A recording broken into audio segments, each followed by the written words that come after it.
I've got a batch of dough here that is coming to the end of bulk fermentation. It has doubled, probably more than doubled in volume here. It is ready to be shaped, and we're going to shape it into a couple of rounds.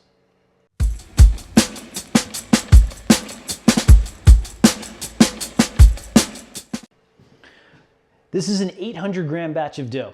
It's in a 5.5 quart bowl. Before it got to here, it's been 5 hours since it's been, in this process of bulk fermentation, where it's really just developing, it's expanding, it's fermenting, it's proofing.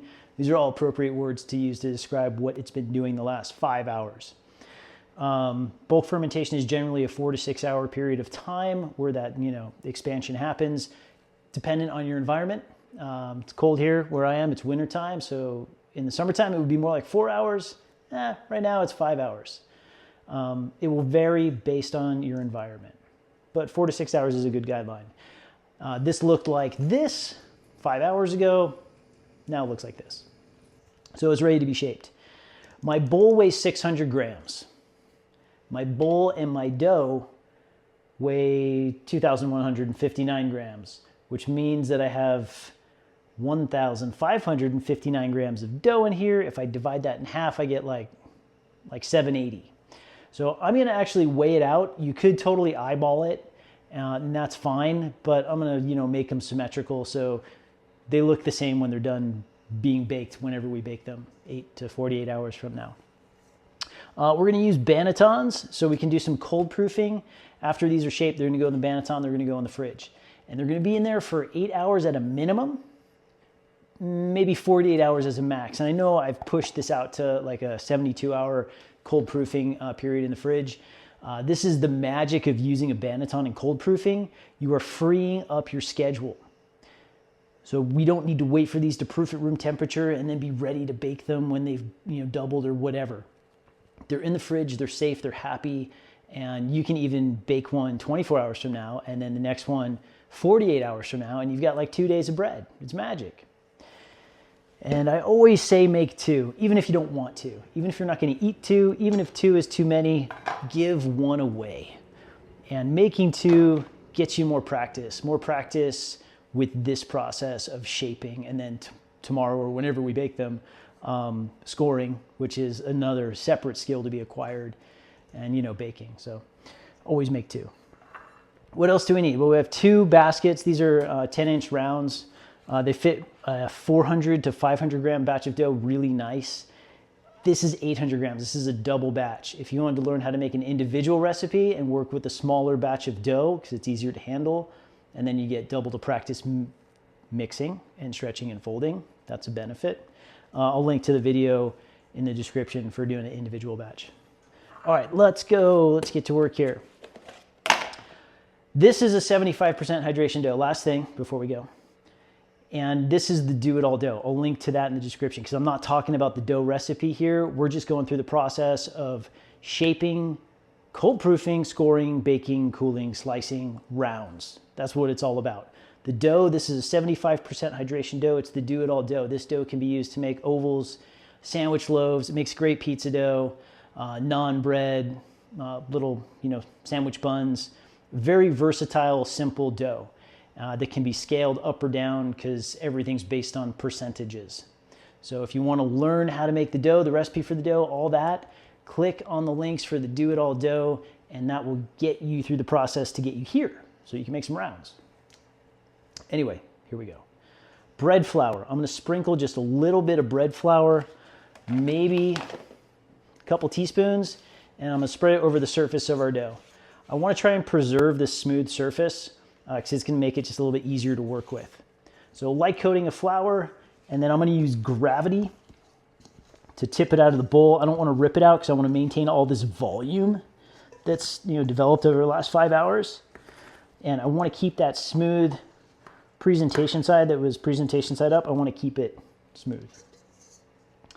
So the bowl is going to go on our scale. I'm going to zero it out. And I'm going to attempt to cut this thing in half equally as best I can so I don't have to keep cutting off and making adjustments here. So I'm trying to get, 780 gram portion.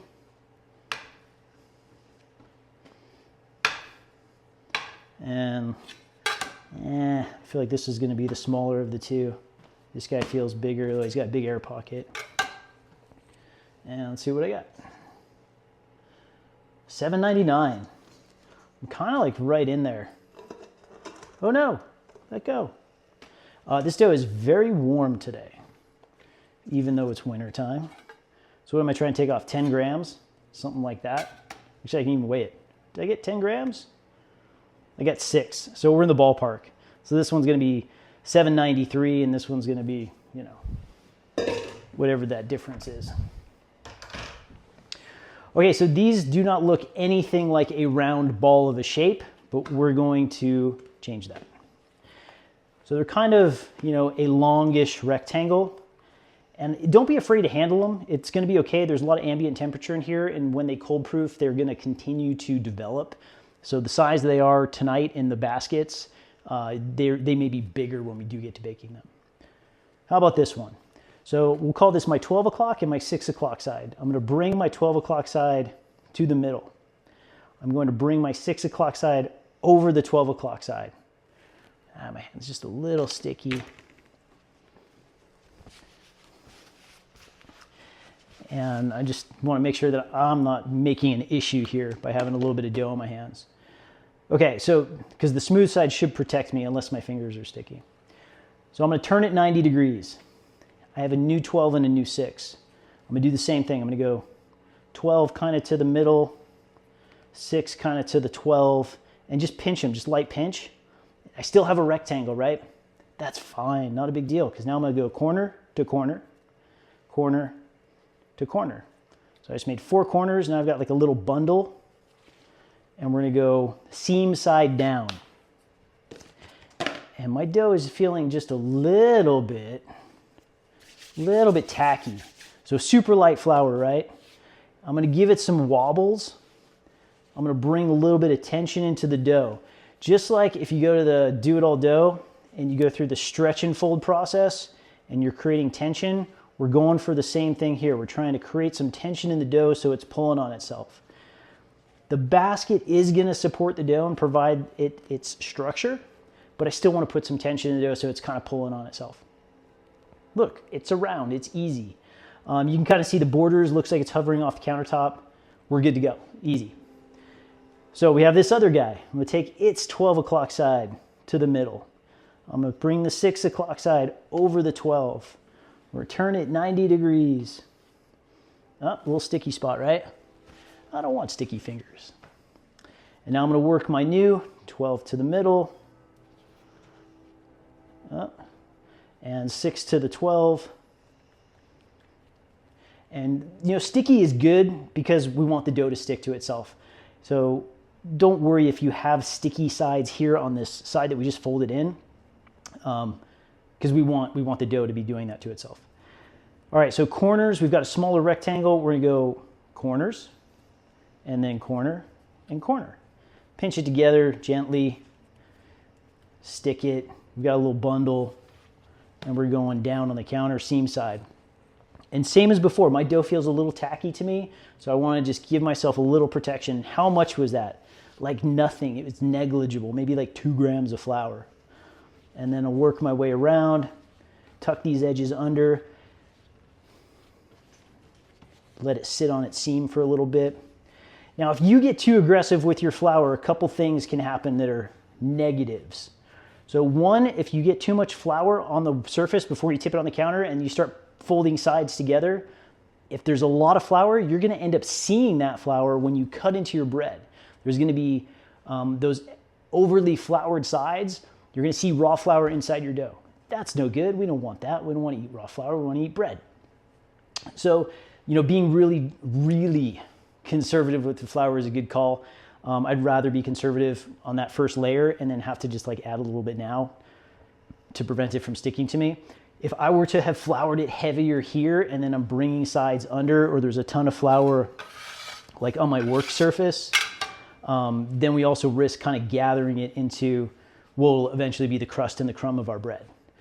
So, you know, go gentle on the flour. It really didn't take me much to make it so it's, you know, not sticking to me. And I'm going to let these two sit for as long as it takes me to wash that bowl. and it's gonna allow them to just kind of sit down on their seams and help them seal together a little bit better. So I'm gonna wash my bowl, and then we'll get these guys loaded into our Bannetons. Okay, so just a few minutes. We're gonna load these up. I recommend rice flour.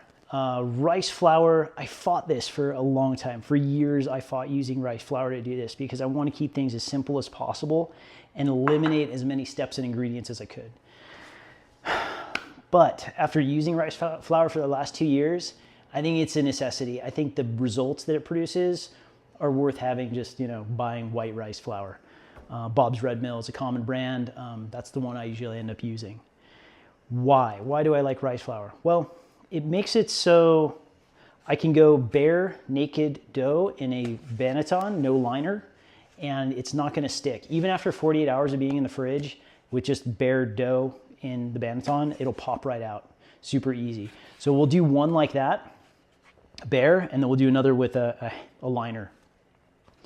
But the rice flour, so if you try and do this with bread flour, the bread flour gets gummy because moisture comes out of the dough while it's in the refrigerator. And the whole point of us putting the dough in a basket in the refrigerator, one of the main reasons is so it can dry out a skin so that we can easily score it. And the drying out of the skin is going to improve the quality of the crust. It's going to make it crispier, crustier, a little thicker, so that it's a rustic sourdough bread. Also, the baking in the cast iron is going to help contribute to qualities of the crust that we're looking for. The crispiness and the crackly bubbliness and the thickness of it. But the rice flour brushes off easily. Bread flour will not. If you use bread flour, you'll have much more defined lines and remnants of the flour, especially if you go bare dough, like in bread flour and then in the basket. Man, you do really risk not getting them out. Like there have been moments of extreme patience where it's taken me 5 or 7 minutes to wobble a batch of dough out that I tried to go bread flour with. So I just don't recommend it. If you are gonna go bare rice flour, and if you're gonna go liner, which we're gonna do one of each, the Banneton comes with this liner that goes in the basket, and it's got an elastic that goes around the rim. I don't like them because they don't allow the dough to really sit deeply into contact with the surface of the basket. And it's got these weird seams that sometimes leave funny imprintations on the dough, like it makes like a cross in it. So I don't like the aesthetic that I get with these. Instead, I like the 99-cent Target, Walmart, Amazon handkerchief. It's like 19 by 19 or something. It's super thin. It allows great airflow, good drying out. They're cheap. They're an awesome tool. I'll take that over a liner any day. Let's go with a unlined basket. So we're gonna go a little bit of rice flour in the basket. I'm really not putting much. And then my dough, which one did I do first? This one? Go this one then. Whoa, almost dropped him. My dough is gonna go presentation side down in the bowl. Where do I wanna be? I wanna be here, yes. No, here, okay. Presentation side down, so my seam side is up, and I want to spread some rice flour just all along the sides of the dough that are going to be in contact with the basket. We don't need to do the seam side, which is going to eventually be the bottom of our loaf of bread. And then presentation side down. And we're good, that's it, easy. The liner makes a nice little lid, so that's what I end up using them for, just to allow it to kind of dry out the bottom of the dough also while it's cold proofing in the fridge. Okay. So that's it. This guy's all set. This will be our unlined dough that's gonna get baked tomorrow. This other one, we are going to line the basket, so we don't need to flour the basket. We just need to put our handkerchief in, push it down in there, and this dough is gonna go into our rice flour. And don't be afraid to handle the dough. I mean, we're trying not to crush all the air out of it, but I mean, you can pick it up, you can move it around. It's gonna be fine. You don't need to really baby it. Just, be respectful of it. Okay, this guy's going in.